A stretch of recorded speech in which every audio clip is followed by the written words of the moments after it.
At 7:30 in the morning, January 5th, 1943, the sky over the South Pacific was emptying of thunder. Lieutenant Red Cochran stood inside the fire control center of the cruiser USS Helena, binoculars pressed to his face, watching 4 Japanese dive bombers claw upward from their attack run. The last of them was 2 miles out, already beyond the reach of the 20mm guns. By every rule of gunnery, it should have escaped. Cochrane hesitated. The math in his head told him it was pointless to shoot, but in the racks beside him sat 9 rounds of ammunition that weren't supposed to exist, 5-inch shells fitted with a secret device no one fully understood. They were called variable time fuses. Each one cost $732 more than a sailor's annual pay, and each one carried a technology so classified that even Cochrane didn't know how it worked. He gave the order anyway. The guns roared. 3 shells arced into the sky, no black and bursts, no visible explosions. For 3 long seconds, nothing. Then, without warning, the Japanese bomber's left wing sheared away. The plane rolled, inverted, and plunged into the sea. No one on Helena cheered. The gunners just stared through the smoke, speechless. They hadn't seen an explosion. The bomber had simply come apart. Cochrane didn't know it yet, but what had just happened would ripple from that patch of ocean all the way to a small physics lab in Maryland, and from there to the battlefields of Europe, the skies over Okinawa, and eventually the very foundations of modern warfare.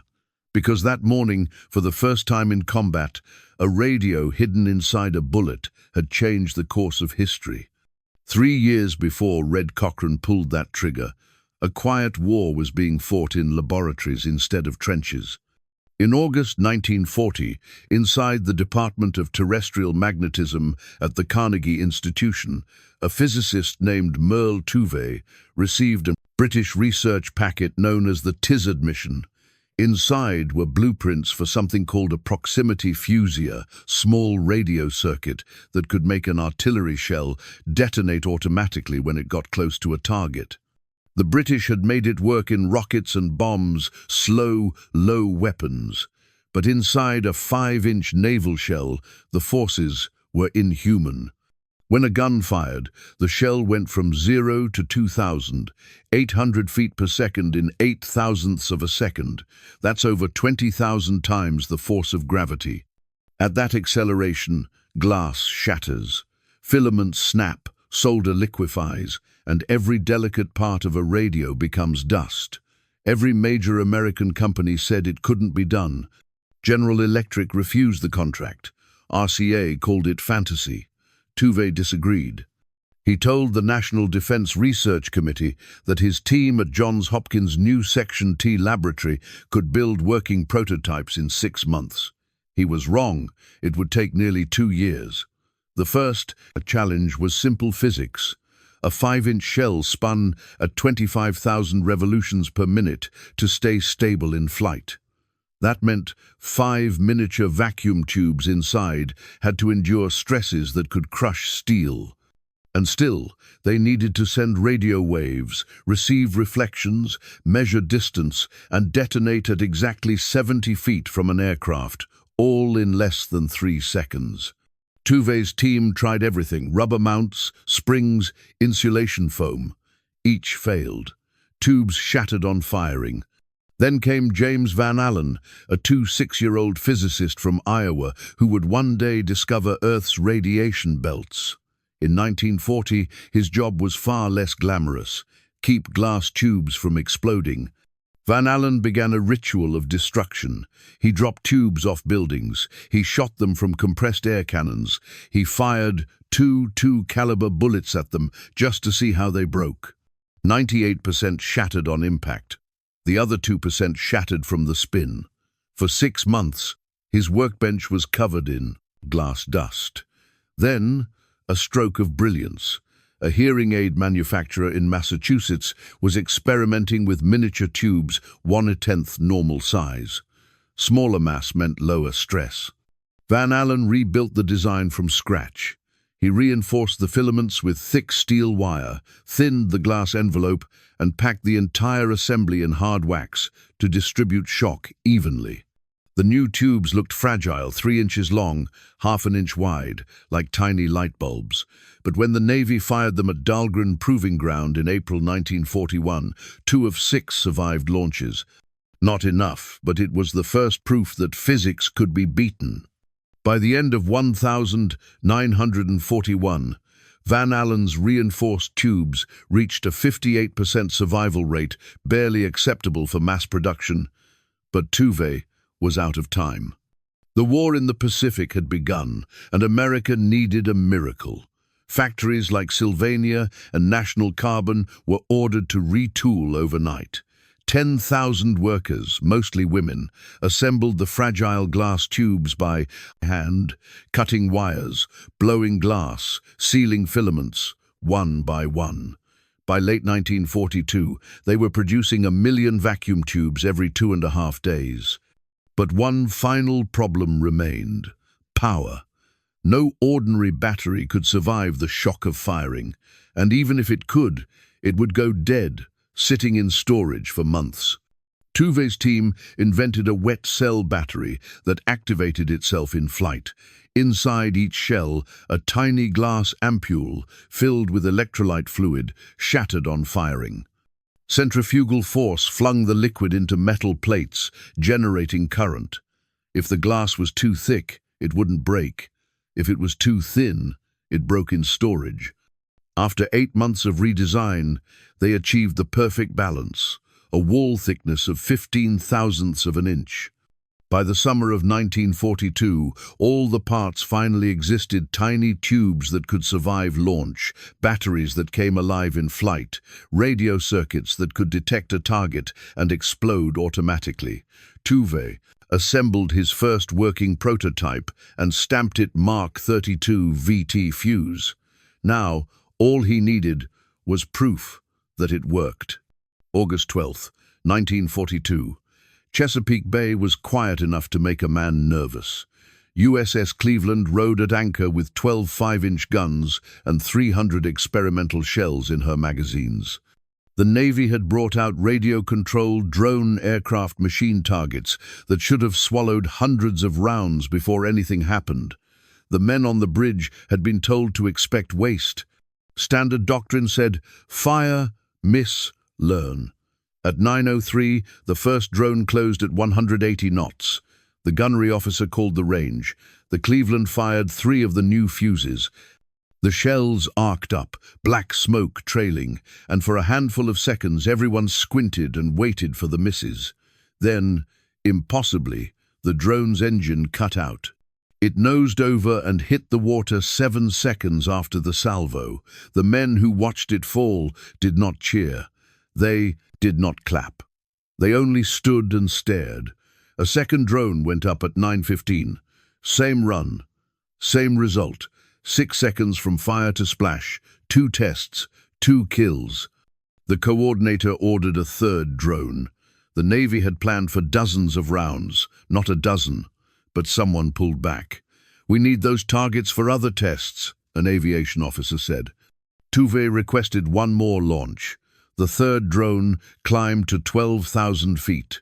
The Cleveland elevated 12 shells, and the drone disintegrated at 11,800 feet. 10 shells, 3 drones. The ship's log said simply, "Test halted." The implications hummed in the ears of everyone near enough to hear. Merle Tuve read the report without celebration. He had a scientist's habit of reading between the lines. The test proved the concept. The VT fuse worked. But he also knew the other number they didn't want printed, a 48% failure rate. Nearly half the fuses would be duds. In battle, that statistic could be fatal. Worse, every dud that landed intact on enemy soil could hand the enemy the blueprint for the weapon. Washington understood both the promise and the peril. The Navy sealed the program under layers of secrecy so thick that even the gunners who would fire the shells were kept in the dark about how they worked. They were told only this: Fire this over deep water, recover any duds, and tell no one. The crates carrying the fuses left the mainland under strict instructions: do not drop, do not stack more than 3 high, do not expose to heat. The labels were as nervous as the men who read them. One officer who took special interest in those crates was Commander William Parsons. Parsons was 35, methodical, and later he would be the man who armed the bomb over Hiroshima. For now, his job was different and no less grave. Shepherd the shells to the Pacific, train crews to handle them, and recover any that failed. Parsons supervised the loading at Mare Island. He watched sailors haul red-striped crates into the holds and barked orders about stowage and handling, as if the wood itself could betray the secret. When the USS Wright steamed out on October 18th, bound for Numina, the fuses were sealed beneath layers of compartmentalized responsibility. Only a handful of men knew what they were. Only one man on each ship needed to know enough to use them, and he was instructed to fire them only over water so deep a dud would never surface. The Chesapeake tests had done more than prove physics. They forced a decision about risk. Tuve and his team had built a tool that could turn misses into kills. Washington listened. The Admiralty, the Bureau of Ordnance, and the Office of Scientific Research argued late into the night. In the end, the Navy made a cautious bet: push the fuses into battle, but only where the sea would swallow secrets. That bet would find its first real trial, not in a proving ground, but in the heat and smoke around. Guadalcanal. January 5th, 1943, was a grey sea kind of morning, the kind that smells of oil and salt and waiting. USS Helena slipped out with her task group before dawn, 4 cruisers and 4 destroyers, heading for Munda Airfield on New Georgia. The men had been at it for months. Their eyes were rimmed with fatigue. Their barrels were hot from constant bombardment. They had fought for every inch around Guadalcanal and were used to the math of attrition: fire until empty, hope for luck. Lieutenant Red Cochran carried a different kind of nervousness. The new shells were stacked in the ready racks. 500 VT fused rounds had arrived aboard only weeks before, and their instructions were blunt: use them only over deep water, recover any duds, never let one fall where the enemy might pick it up. Cochran had been told nothing else. The fuses were classified above his clearance. He knew only that the shells would explode near a target automatically. That was all. At 7:28 the alarm went up. 4 Val dive bombers, fast, precise, tenacious, split into pairs. 2 bore down on Helena, 2 Doves for the New Zealand cruiser Achilles. The first bombs slammed into Achilles, and the deck erupted. 17 men died in the splinters and smoke. The remaining Vals climbed away, engines screaming, gaining altitude fast. At 2 miles out, the target should have been gone. The fire control officer measured the angle. The standard doctrine recommended letting that bomber go. Save the ammo. But Cochran had orders to test the fuses in combat. He ordered the 3 guns to load and fire. The first salvo used ordinary timed fuses. The shells detonated 1,000 feet behind the bomber. The Val kept climbing. Cochran's jaw tightened. He gave the order for VT fused rounds. 3 guns, 3 shells each, 9 in all. The salvo lifted like a flock of metal birds. The men watched the sky the way men watch the face of a dying friend. Nothing. No. Black puff of shrapnel. For 3 quiet seconds, the ocean swallowed sound. Then, the Val's left wing folded like a broken bone. The bomber rolled, inverted, and hit the water at 240 knots. It was over in 18 seconds. No one cheered. Commander Parsons stood beside Cochran in the fire control center and stared as if the world had tilted. Parsons, who had supervised the loading and knew the stakes, understood more than the gun crews. He had watched the Chesapeake tests on paper. He had seen the fragile numbers. But this was a living result. A classified weapon had just spoken. Word traveled in a military chain the way lightning moves across a wire. Parsons wrote his action report that night. Helena, January 5th, 1 kill, 3 rounds. The message went to Admiral Halsey, then to Pearl Harbor, and finally found its way to a small lab in Maryland, where Merle Tuve waited with the rest of Section T. Tuve read the line 3 times. He did not shout, he did not dance. Scientists do not celebrate in headlines. They read data with the cold curiosity of men accustomed to failure. But in that dry sentence he saw what he and Van Allen and a dozen nameless technicians had hoped for, evidence that the Mark 32 worked in combat. Helena did not stop there. The ship stayed on station. Japanese attacks kept coming. In the span of that month, she reported multiple engagements. January 9th, 2 kills, 8 rounds. January 15th, 1 kill, 6 rounds. January 23rd, 1 kill, 4 rounds. January 29th, 3 kills, 15 rounds. The ledger at month's end read, 8 enemy aircraft destroyed for 36. VT fused rounds expended. That mathematician's joke became a military miracle. An average of 4.5 shells per kill. Compare that to routine 5-inch ammunition in the Pacific, 621 rounds per kill. The numbers were brutal, embarrassing, and true. VT fuses were often more than a minute, 100 times more effective. Washington had to respond. Production was ramped. Crosley and Cincinnati, RCA, Eastman Kodak firms that had never seen vacuum tubes this small retooled their lines. Sylvania hired tens of thousands of workers to assemble fragile glass components by hand. Factories cranked out vacuum tubes in numbers that would have seemed laughable a year earlier, 1 million tubes every 2.5 days. By March of 1943, American industry was producing 40,000 VT fuses daily. By June, 70,000. But every success carried a shadow. Tuve's team had always known the failure rate hovered near 50%. Nearly half the fuses could be duds. Each dud that landed intact on enemy soil could yield reverse engineering and disaster.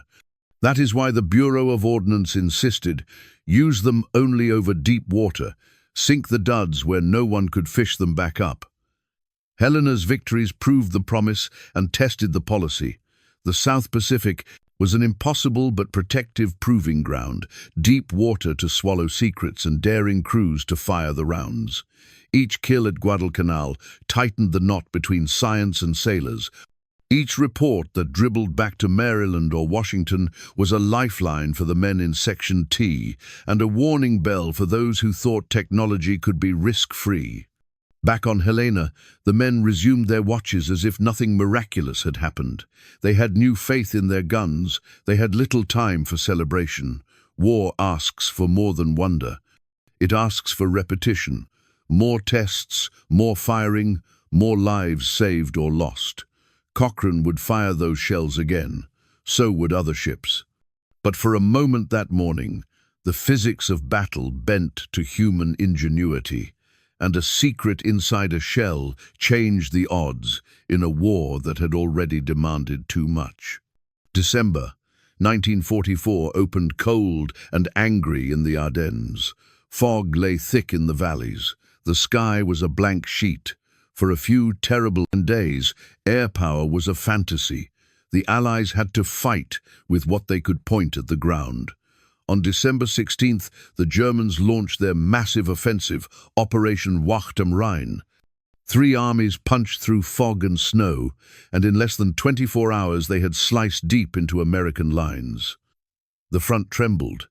Radio messages came back like alarms. Supply columns stalled. Men froze in foxholes. At Supreme Headquarters, General Dwight Eisenhower watched the map and figured the options. He had air on his wish list, but the weather kept the sky closed. Artillery was now the only tool that could blunt a massed assault. There was one weapon tucked away under the strictest embargo, the VT fuse. For 2 years, Washington had refused to let proximity fuses be used over land. The risk was obvious. If a dud landed intact, the enemy could reverse engineer the circuit and steal America's secret. Admiral Ernest King held the line, but in the Ardennes, the risk calculus changed overnight. Eisenhower overruled the ban. On December 20th, 200,000 VT fused shells rolled toward Europe. They were issued to the artillery units who could move fast, Patton's forces among them. Colonel George Axelson's battalions received shipments and orders. Set the fuses to detonate at roughly 10 to 15 feet above ground.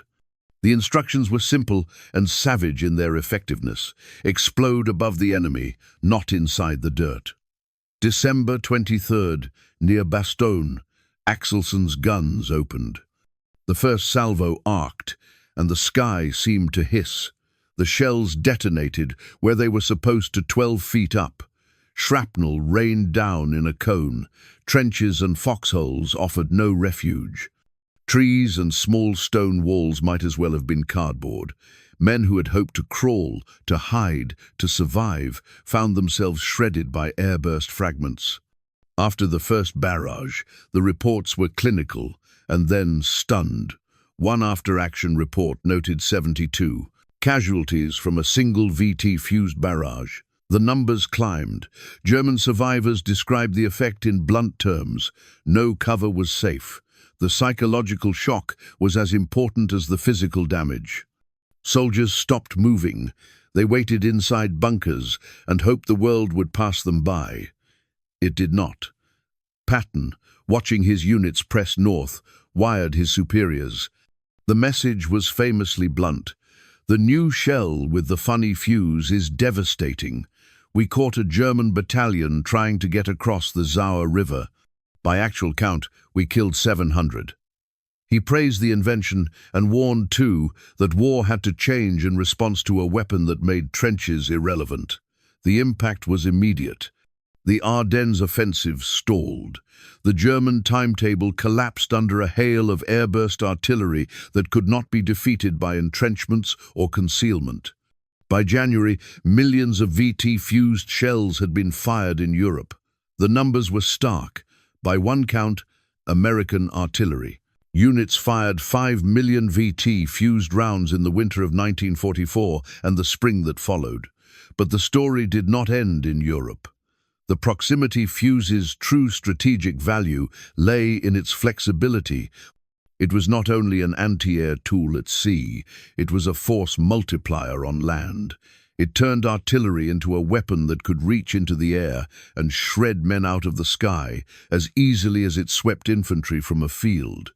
And yet, even with this success, the makers of the fuse worried.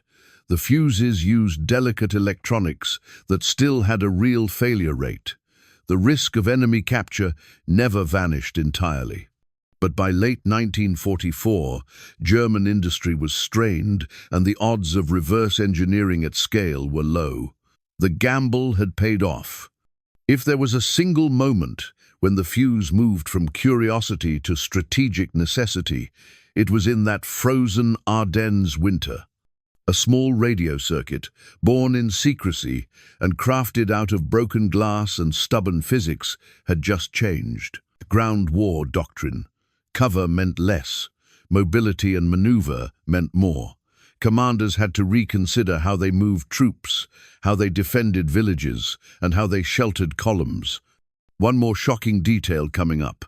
The same technology that made kamikaze attacks less lethal in the Pacific and artillery more deadly in Europe would also be credited, years later, with a bizarre side effect, saving entire cities from flying bombs over England.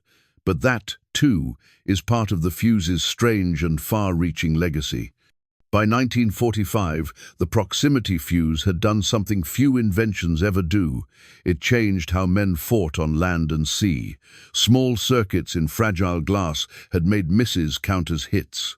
They turned shrapnel into a downward rain. They made trenches unsafe and skies far more dangerous. They doubled kill rates against kamikaze attacks. They stopped mass infantry advances in the Ardennes. They helped shoot down V-1 flying bombs over England. In short, They rewrote the rules of engagement. But the people who built it were quietly mixed into history. Merle Tuve returned to the Carnegie Institution and went back to geophysics. The VT program remained classified until September 1945. His name rarely appeared in headlines. James Van Allen went on to become famous for finding the belts of charged particles around Earth. Few knew he had once spent a year coaxing glass to survive 20,000 Gs. Lieutenant Red Cochran left the Navy in 1946. USS Helena, the ship that fired the first combat rounds, did not survive the war. She sank at Kula Gulf on July 6, 1943. 168 men died when the cruiser went down. The secrets she carried stayed underwater for decades until divers found the wreck in 300 feet of water in 2018, sleeping where those fragile fuses had once been safest. There is an irony here that generals and physicists would both recognize. The most decisive explosions of the war were not always the loudest. Some of the most consequential blasts happened inside a tiny glass capsule, invisible to the naked eye, timed by a radio heartbeat that taught shells to think for a fraction of a second. The cost was real. The VT program spent more than $1 billion. Factories across America, Kodak, RCA, Sylvania, Crosley turned their lines to making miniature tubes, batteries, and ampules. The program consumed people, machines, and 3% of the country's physicists. It also saved lives, sailors, soldiers, and civilians who might have died under different skies did not. That balance, cost and saving, was the strange arithmetic of invention at war. Modern missile defenses still use the same basic idea. Proximity sensing today is digital, compact, and orders of magnitude faster. But the root idea is the same. Make a weapon detonate when it can do the most harm to its target. The Mark 32 was the great-grandparent of the Seeker, heads and radar fuses that protect ships and cities now. If this story leaves you with one image, let it be this: a tiny ampule of glass, no bigger than your thumb, shattered by the force of launch, spilling liquid that powered a circuit. That simple act, glass breaking, power connecting, saved ships, stopped offensives, and helped win a war. History remembers the battles and the generals. Sometimes it forgets the people in workshops and laboratories whose patience, stubbornness, and small inventions changed the odds. Merle Tuve, James Van Allen, the women who hand-assembled millions of tubes, these are the quiet names behind loud outcomes. So the next time you read about a decisive battle, think for a moment about the small things that made it possible. The tiny glass tube that survived a cannon, the battery that woke only when the shell flew, the radio that whispered at 70 feet. War is loud, but sometimes the decisive victories begin in silence. If you want, I can now. Stitch these sections into the full 2,500, 3,000 word script optimized.